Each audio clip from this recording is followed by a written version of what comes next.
Rebonjour à toutes et à tous. Nous vous revoilà pour le dernier workshop de cet après-midi pour le salon professionnel online dédié à la reconversion professionnelle des femmes. Alors pour ce dernier workshop, j'ai le plaisir d'accueillir Marie Delon qui représente le Conseil en évolution professionnelle et c'est un organisme qui propose des accompagnements gratuits pour les salariés et indépendants qui souhaitent se reconvertir. Et Marie va vous en présenter le fonctionnement. Vous aurez dans le chat le lien vers leur page partenaire qui est disponible sur notre site internet et vous aurez la possibilité de prendre des rendez-vous pour des échanges gratuits de 30 minutes pour pouvoir approfondir et rentrer dans le détail de vos cas particuliers. Je vous invite également tout au long de la présentation à poser vos questions dans le chat. Je les relayerai à Marie à la fin de la présentation. Marie, c'est à vous. Merci. Donc bonjour à toutes. Donc moi je représente effectivement l'opérateur du conseil en évolution professionnelle. Donc on va rentrer un peu plus dans le détail. Le conseil en évolution professionnelle, c'est un service qui est peu connu aujourd'hui, mais pourtant il existe quand même depuis le 1er janvier 2015. Donc pour le résumer, on peut dire que c'est un service d'accompagnement professionnel qui permet finalement à toute personne de faire le point sur sa situation professionnelle, d'échanger également sur sa situation professionnelle et si ça s'avère nécessaire, d'être aidé à formaliser, on va dire, un projet professionnel et à être aidé aussi à mettre en œuvre ce projet professionnel. Et ce, quel que soit finalement le projet, puisqu'un projet professionnel, ça peut être divers et varié. Donc ça peut très bien être un projet de reconversion, donc un projet de changement de métier par exemple. Ça peut être aussi un projet de changement d'emploi ou de recherche d'un nouvel emploi. Ça peut être aussi encore un projet d'acquisition de compétences, un projet de formation plutôt courte en lien avec votre emploi. Ça peut être un projet de validation des acquis de l'expérience, de création d'entreprise. Voilà, quel que soit le projet finalement, il y a un conseiller ou une conseillère en évolution professionnelle qui peut être là pour vous accompagner. Donc si on prend on va dire les quatre adjectifs, on va le dire comme ça, qui peuvent décrire ce service. Donc le premier, c'est que c'est un service bien sûr gratuit, puisque c'est considéré finalement comme un service public. C'est aussi un service confidentiel dans le sens où quand vous êtes salarié par exemple, vous allez rencontrer un conseiller, tout ce qui va se dire va rester entre le conseiller et vous, il n'y aura pas de lien par exemple avec votre employeur.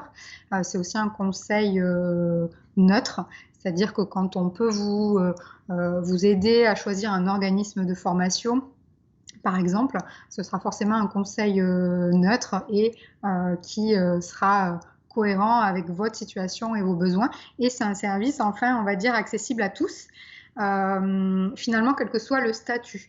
Puisque c'est vrai que quand on m'a présenté, on a parlé du conseil en évolution professionnelle à destination des salariés et des indépendants, mais pour autant, le conseil en évolution professionnelle de façon générale, ça s'adresse à tout le monde. C'est juste qu'en fonction de votre situation, finalement, il y a un opérateur spécifique.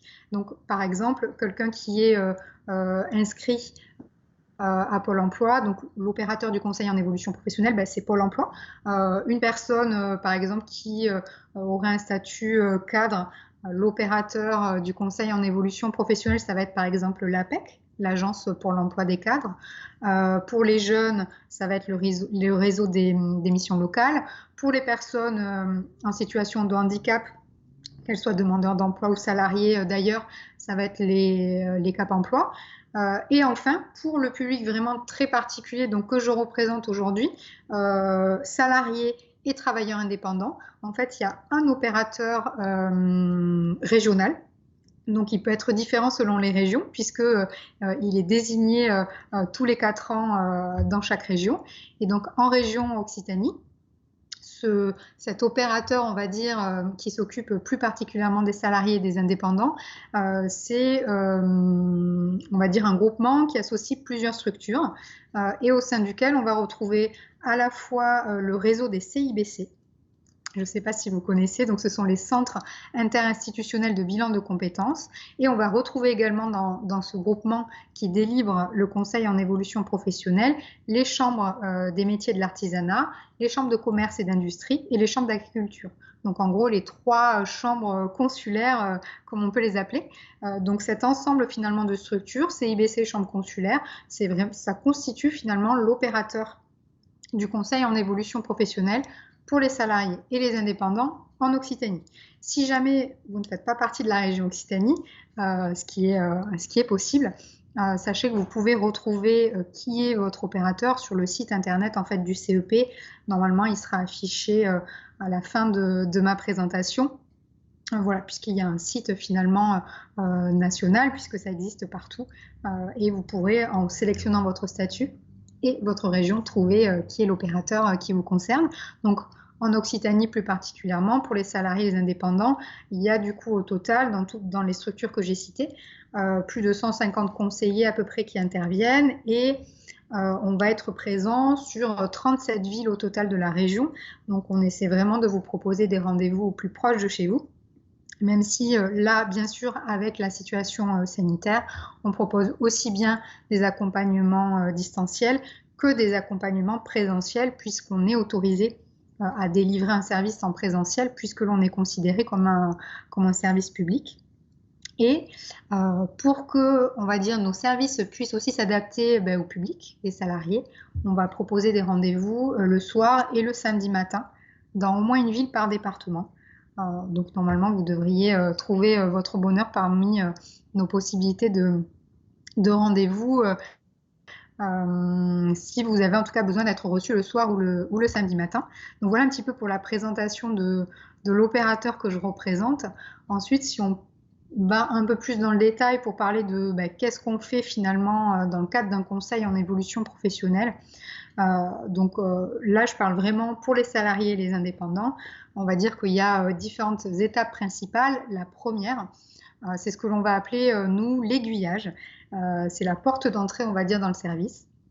Et ça vous permet déjà d'être informé plus dans le détail sur le service CEP et surtout de vérifier si au regard de votre statut, de votre situation, de votre demande, est-ce que c'est bien le service CEP. Alors CEP, c'est Conseil en évolution professionnelle. Je dis CEP maintenant parce que c'est un petit peu long.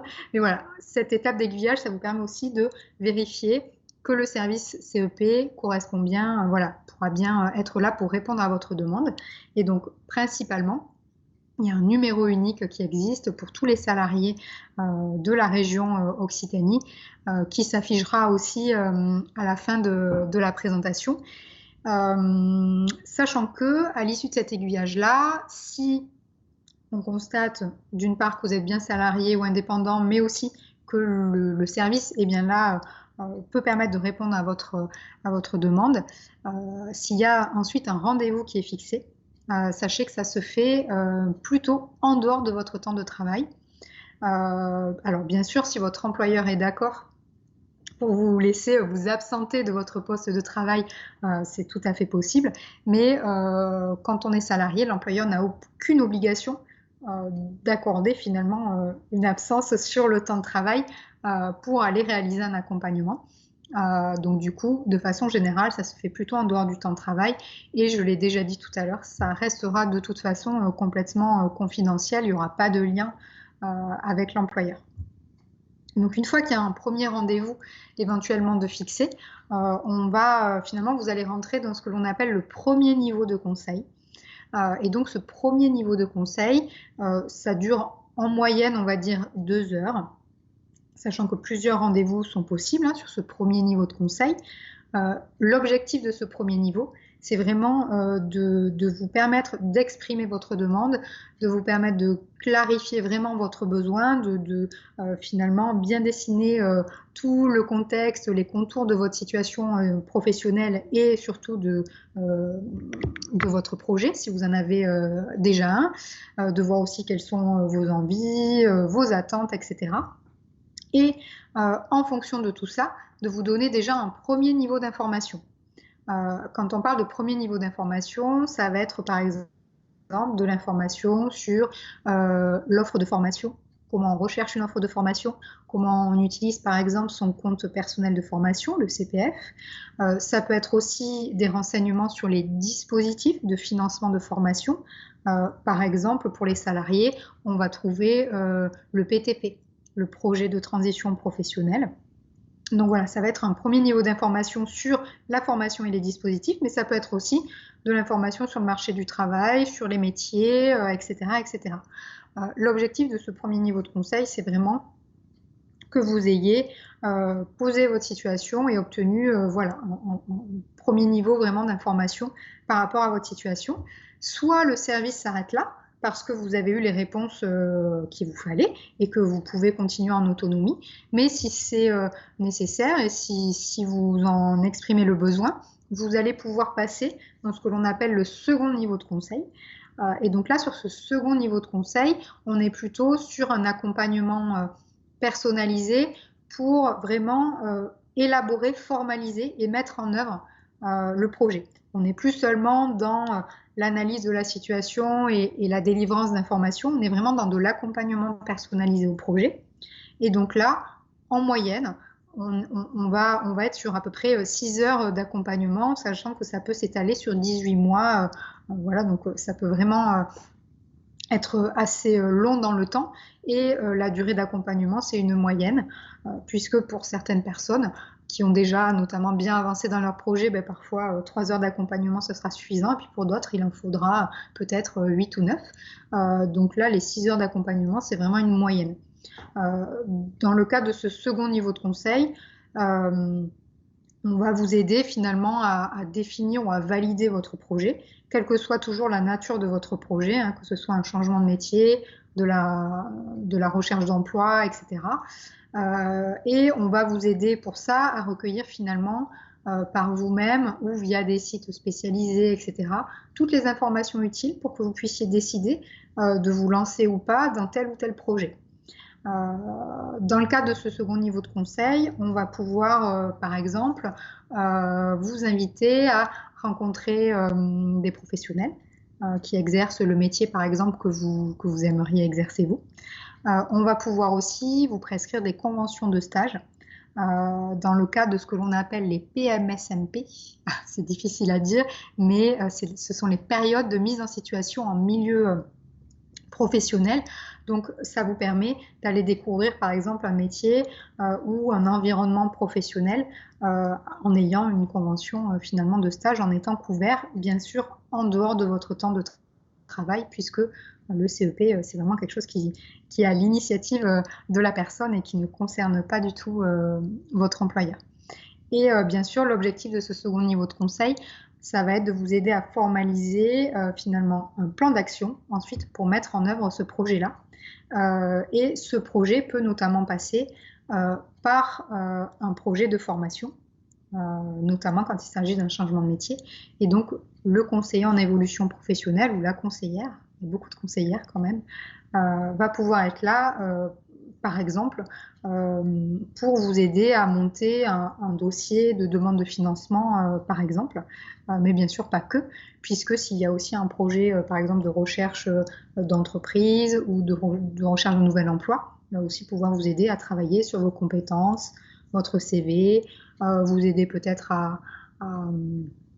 à préparer la candidature d'entrée en formation, puisque souvent quand on a un projet de formation, et d'autant plus quand c'est des formations longues, qualifiantes, il y a une sélection à l'entrée et donc on va vous demander vos motivations, sûrement de joindre un CV, etc.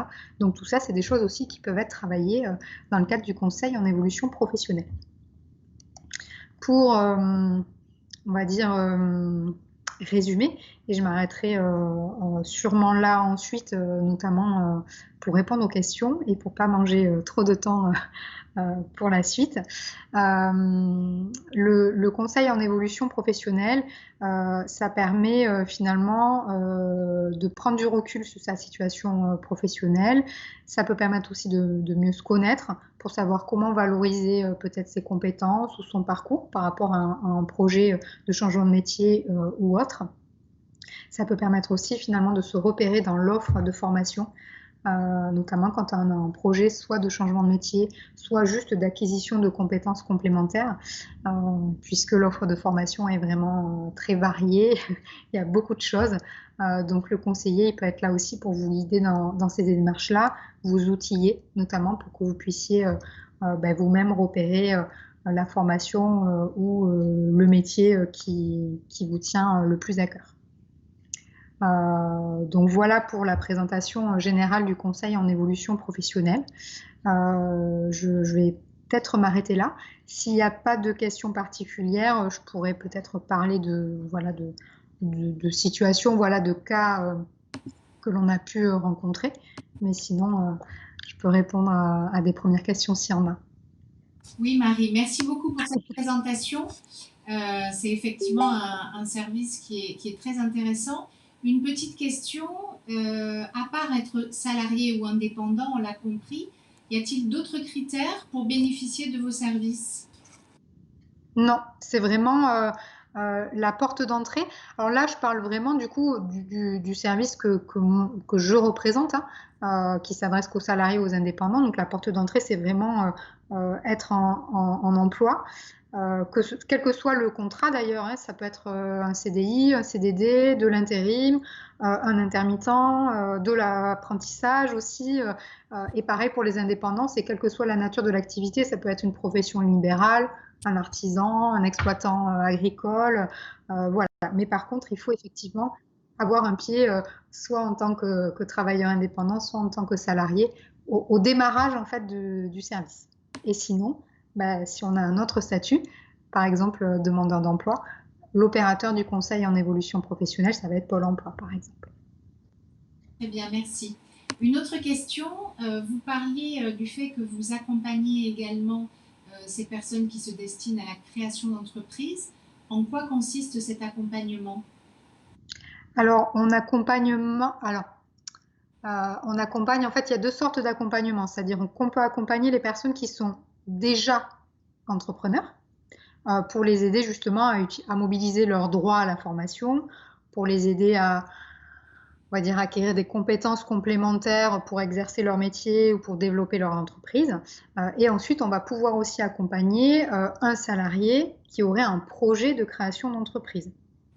Donc, c'est vraiment deux choses différentes. Si je prends le second cas, un salarié qui veut se mettre à son compte, par exemple, soit en faisant le même métier qu'il exerce aujourd'hui, soit pour faire aussi quelque chose de complètement différent. Les deux cas sont possibles.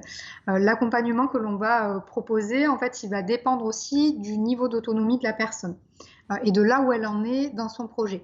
Puisque dans le cadre du CEP, finalement, il n'y a pas d'accompagnement, on va dire, standardisé. J'ai envie de dire, tout dépend du besoin de la personne. Mais on va pouvoir accompagner sur différents plans, on va dire, de la création d'entreprise, sur la réalisation, par exemple, d'une étude de marché, ce genre de choses, sur les compétences entrepreneuriales. Après, le conseiller en évolution professionnelle, ce n'est pas non plus un accompagnateur spécialisé de la création d'entreprise. Ça, voilà, il faut être clair aussi, c'est-à-dire que quand on a besoin d'un accompagnement, il y a différents types d'accompagnement qui existent. Pour la création d'entreprise, le CEP, il peut être là pour un premier niveau et pour aider la personne justement à identifier ses besoins.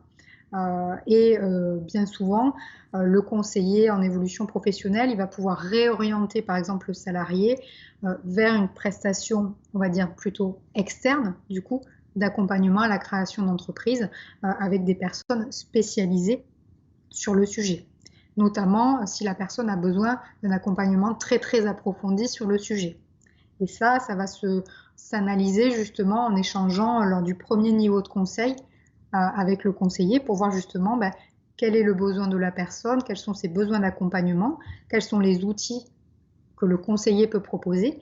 Et si ce n'est pas suffisant parce que la personne a besoin d'aller vraiment beaucoup plus loin, elle va plutôt partir sur une prestation, on va dire, vraiment très approfondie, donc en externe, avec un autre, avec un prestataire, en fait, accompagnateur à la création d'entreprise. De même que je m'avance, enfin voilà, je sors peut-être un peu de la question, mais bon, on ne m'interrompt pas, donc je continue. De même qu'un salarié qui va venir nous rencontrer, s'il a aucune idée de ce qu'il veut faire, il sait juste qu'il veut changer, voilà, qu'il est au bout du rouleau et que il veut juste faire autre chose, mais qu'il n'a aucune idée, qu'il a besoin vraiment de prendre du recul sur soi, de travailler sur sa personnalité, ses intérêts, ses motivations, ouais, vraiment sur une connaissance de soi approfondie. Tout ça, on ne va pas le faire dans le cadre du conseil en évolution professionnelle, on va plutôt lui conseiller, par exemple, d'aller faire un bilan de compétences et de revenir nous voir finalement après. En fait, tout peut finalement s'articuler. Le conseiller finalement en évolution professionnelle, il va être là, c'est un service gratuit, hein, donc il va être là au début pour aider la personne finalement à poser la situation et aider la personne justement à analyser de quel accompagnement elle a besoin et l'orienter aussi vers les différents prestataires du territoire qui peuvent exister et qui peuvent éventuellement l'accompagner en articulation ou en complément de ce conseil en évolution professionnelle. C'est très clair, merci. On a une autre question d'une personne qui est en arrêt longue maladie. Est-ce qu'elle peut bénéficier de vos services? Oui, alors, il y a un petit... la porte d'entrée, c'est toujours être salarié. C'est-à-dire qu'on peut, si elle est en arrêt longue maladie, mais qu'elle est toujours liée à son employeur par un contrat de travail, il n'y a pas de problème, effectivement, on va pouvoir l'accompagner. Si jamais elle était en arrêt, mais plus liée par un contrat de travail, parce qu'elle aurait été licenciée par exemple pour inaptitude entre-temps, mais que par ailleurs elle n'avait pas pu s'inscrire à Pôle emploi à côté, parce que quand on est en arrêt maladie, en fait, on rencontre souvent des difficultés pour s'inscrire comme demandeur d'emploi. Exceptionnellement, on pourrait aussi l'accompagner. En fait, si Pôle emploi, voilà, si la personne n'est pas inscrite à Pôle emploi, mais qu'elle est en arrêt maladie, on va pouvoir l'accompagner. Parfait. Je vous remercie beaucoup, Marie. C'était très intéressant. Et c'est intéressant de savoir que ça existe et de voir quels sont les services que vous proposez. Je ne sais pas si vous avez quelque chose à ajouter. Sinon, il n'y a pas d'autres questions. Je voulais vous remercier très sincèrement pour le temps que vous nous avez accordé et pour toutes ces informations. Avec plaisir et puis merci à vous pour l'événement. Je rappelle qu'il y a encore des rendez-vous disponibles, donc n'hésitez pas à vous rendre sur la page du partenaire. Vous avez sur le chat l'information et le lien pour vous y rendre. Donc, au revoir, merci beaucoup Marie, et puis il me reste à vous toutes et vous tous à vous souhaiter une bonne fin de journée. On se retrouve donc sur le site internet de Salon Professionnel pour prendre rendez-vous avec nos différents partenaires et jeudi matin pour une nouvelle session de workshop live. Je vous souhaite une très bonne soirée, à très bientôt. Au revoir.